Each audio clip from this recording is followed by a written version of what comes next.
Hi friends, welcome to my channel. நம்ம சேனலில் இன்றைக்கி ரொம்பவே சூப்பரான ஒரு பாவக்காய் வறுவல் தாங்க எப்படி செய்கிறதுன்னு பார்க்க போகிறோம். இந்த மாதிரி மெத்தடில் செய்து கொடுத்தீங்கன்னா கசப்பே இல்லாமல் நல்லா மொறு மொறுன்னு டேஸ்ட்டாக வீட்டில் இருக்கிற பொருளை வச்சு ரொம்ப ஈஸியாக செய்திடலாங்க. பாவக்காவை கட் பண்ணி முடிக்கிறது மட்டும்தான் வேலை. சட்டுன்னு செய்ய ஆரம்பிச்சிடலாம். வேறு எந்த பொருளுமே தேவையில்லைங்க. வெறும் பாவக்காய் மட்டும் இருந்தால் போதும், ரொம்ப ஈஸியாக செய்திடலாம். இது செய்கிறதுக்கு நான் ஒரு 1/2 கிலோ அளவு பாவக்காய் எடுத்துருக்கிறேன். அதை காம்பு பகுதியும் அடிப்பகுதியும் கட் பண்ணி எடுத்துக்கலாம். கட் பண்ணிவிட்டு இந்த மாதிரி 2ஆக கட் பண்ணிக்கோங்க. கட் பண்ணிவிட்டு உள்ளே இருக்கிற அந்த விதை எல்லாத்தையும் ரிமூவ் பண்ணிடலாம்.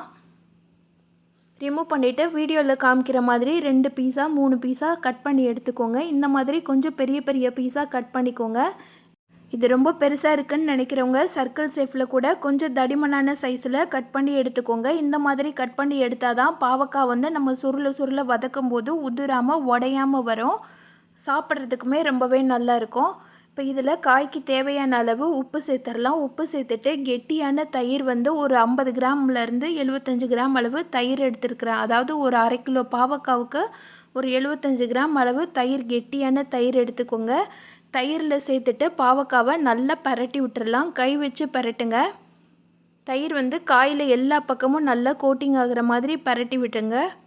இது தயிர்லேயே ஒரு 1/2 மணி நேரம் ஊற வச்சுருவோம். ஊற வச்சுட்டு அதுக்கப்புறமா தான் நம்ம ப்ரிப்பரேஷன் ஸ்டார்ட் பண்ண போகிறோம். பாருங்கள், நல்லா இந்த மாதிரி கோட்டிங் ஆகிருக்கணும். இந்த மாதிரி செய்யும்போது பாவக்காய் கசப்பு தன்மையே இருக்காது. டேஸ்ட்டுமே ரொம்ப ரொம்ப நல்லா இருக்குங்க. சாம்பார் சாதத்து கூடலாம் சாப்பிட்றதுக்கு அவ்வளோ அருமையாக இருக்கும். இப்போ 1/2 மணி நேரம் பாவக்காய் ஊறினதுக்கு அப்புறமா கடாயில் 2 ஸ்பூன் அளவு எண்ணெய் ஊற்றி சூடு பண்ணிவிட்டு 1 ஸ்பூன் அளவு கடுகு உளுந்த பருப்பு போட்டு பொரிய விட்டுடலாம். கடுகு பொரிஞ்சு வந்தோடனே நம்ம ஊற வச்சுருக்கிற பாவக்காய் எல்லாத்தையும் சேர்த்துடலாம். பிளேட்டில் இருக்கிற தயிரையுமே அது கூட சேர்த்துருங்க. சேர்த்துட்டு லோ ஃப்ளேமில் வச்சு நல்லா பரட்டி விட்டுடுங்க. அந்த எண்ணெயிலேயே பாவக்காய் நல்லா சுருண்டு சுருண்டு வேக வரணும்.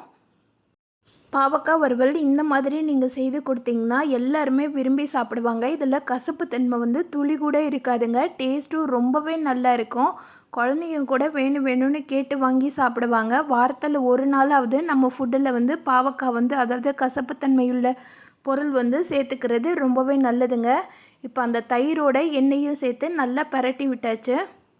இதை மீடியம் ஃப்ளேம்லேயும் லோ ஃப்ளேம்லேயும் மாற்றி மாற்றி வேக வச்சிடுங்க. இதோட வேகிற டைம் பார்த்திங்கன்னா ஒரு 10 நிமிஷத்துக்கிட்டையாவது ஆகும்.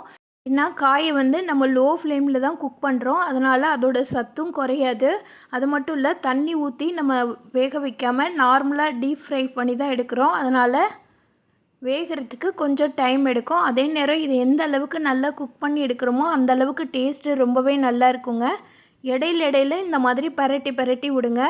இப்போ காய் ஒரு 3/4 வாசி அளவு நல்லாவே வெந்து வந்துருச்சு. இப்போ இது கூட சாம்பார் பொடி சேர்த்துக்கலாம், இல்லை குழம்பு பொடி சேர்த்துக்கலாம். வீட்டில் எந்த பொடி இருக்கோ சாம்பார் பொடி இல்லை குழம்பு பொடி அது சேர்த்துக்கோங்க. காரத்துக்கு ஏற்ப சேர்த்துக்கோங்க. 1 ஸ்பூன் அளவு மஞ்சத்தூள் சேர்த்துக்கிட்டு நல்லா பரட்டி விட்டுடுங்க. நம்ம பொடி சேர்த்தோன்னே பார்த்திங்கன்னா கடாயில் லைட்டாக ஒட்டி வர்ற மாதிரி இருக்கும். அந்த டைமில் தேவைப்பட்டால் எண்ணெய் சேர்த்துக்கோங்க. இல்லைன்னா அதே எண்ணெயிலேயே லோ ஃப்ளேமில் வச்சு குக் பண்ணுங்கள், கரெக்டாக இருக்கும். பாவக்காவை இந்த மாதிரி நல்லா சுருள வறுத்து எடுத்தோன்னா அதோட கசப்பு தன்மை துளி கூட தெரியாதுங்க. டேஸ்ட்டு ரொம்பவே நல்லா இருக்கும். இப்போ 2 ஸ்பூன்லேருந்து 3 ஸ்பூன் அளவு எண்ணெய் மட்டும் சேர்த்துக்கிறேன். சேர்த்துட்டு ஒரு நிமிஷத்துக்கு நல்லா பரட்டி விட்டுடலாம். நீங்கள் ஹை ஃப்ளேமில் வச்சு மசாலா சேர்த்ததுக்கப்புறமா குக் பண்ணிங்கன்னா ஒரு மாதிரி கருகுன மாதிரி ஆகிடும். அதனால் கண்டிப்பாக லோ ஃப்ளேமில் தான் குக் பண்ணணும். மசாலா சேர்த்து பரட்டி விட்டுட்டு ஒரு லிட் போட்டு ஒரு 2 நிமிஷத்துக்கு மூடி வச்சு எடுத்திங்கன்னா சூப்பரான டேஸ்டான மொறு பாவக்காய் வறுவல் ரெடி ஆயிடுச்சு. இந்த டேஸ்டான பாவக்காய் ரெசிப்பியை நான் சொன்ன மெத்தட்லேயே நீங்களும் உங்கள் வீட்டில் செய்து பாருங்கள். செய்து பார்த்துட்டு எப்படி இருந்துச்சுன்னு கமெண்ட் பண்ணுங்கள். இந்த வீடியோ பிடிச்சிருந்ததுன்னா இந்த வீடியோவுக்கு லைக் பண்ணி சேனலை சப்ஸ்கிரைப் பண்ணிவிடுங்க. Thank you friends.